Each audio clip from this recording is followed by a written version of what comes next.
everyone, April here, and today I'm going to be talking about the most common health issues in rats. Just a quick reminder, I'm not a vet, I'm just a girl that likes rats, so that's it. The first and most common illness in rats is respiratory infections, because there is a gene in rats, most like lines of rats, that causes respiratory infections, and they are super common, so much so that it is almost impossible to own a rat during its lifetime never have a respiratory infection. Respiratory infections are most of the time hereditary and often, unfortunately, chronic, especially when you don't get them from a great breeder, like me. So the simplest things like dust and stress can cause one.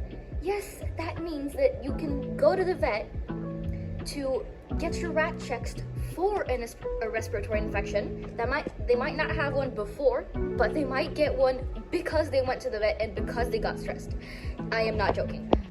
The symptoms are coughing, sneezing, wheezing, excessive porphyrin, and just overall not acting normal, like being less active, not grooming themselves, eating less, drinking less. You get the deal.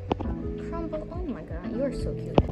The only good treatment for a respiratory infection is antibiotics. There are some things that you can do to prevent getting a respiratory infection, which is not introducing any toxic chemical odors or smells to your rats, like vaping and smoking. Never do that, because they will get a respiratory infection. But the most commonly used ones that I used for my personal rats are enrofloxacin and doxycycline. No clue what that is in English, but probably the same thing. If they show any signs of that, please take them to the vet, because it's the vet that you should take them to, obviously.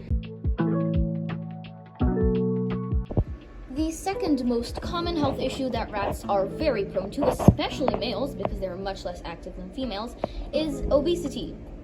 These guys are pretty darn fat themselves, but they're not exactly obese. Unfortunately, it's really common, but it's something that is treatable by diets and giving them more exercise. An active layout can really help. The cage tour is coming very soon. But yeah, an active layout can help, and foraging toys for their food can also help a lot, like that they're exercising while eating, which is great for them. Unfortunately, obese rats are also prone to many other health issues, also associated with uncleanliness, because unfortunately when they are so big, they can have difficulty cleaning themselves, so they can have irritated skin and just lots of skin problems, lots of just overall uncleanliness problems. So it is very important that when your rat is at a point where it cannot groom itself anymore, you should very much put in some drastic measures for it to lose weight. Lastly, I will discuss bodily masses, specifically two types today: tumors and abscesses. Abscess is the least serious of the three, because it is sometimes really difficult to tell the difference between one of these and a tumor, so veterinary help is the most recommended idea to do. Basically, what an abscess is a painful collection of pus, usually caused by bacterial infection, and these need to be popped. You can either pop these at home, but I don't recommend doing this, or take them to a vet to get it safely removed, which is the best option. These can be really painful and uncomfortable for your rats, so it's very important that you just don't let it grow to a super big size and that you get it popped as soon as possible, because, well, you don't want to cause them any pain, do you? The last bodily mass that I will talk about today are tumors, and these are by far the most disheartening thing to see happen in rats.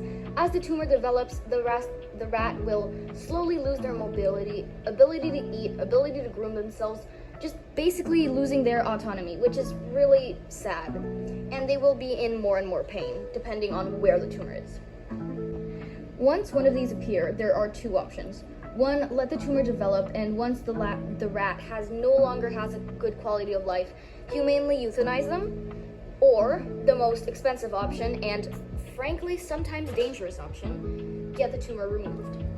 Sometimes surgery just isn't an option, especially since surgery is really risky on these little guys since they have such fragile, tiny bodies.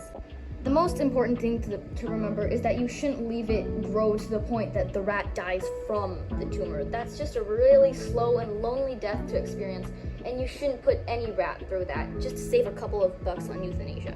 It's really inhumane. That's it for today, but tell me if you want some more health-related videos, because these do seem to do much better than others, also compilations.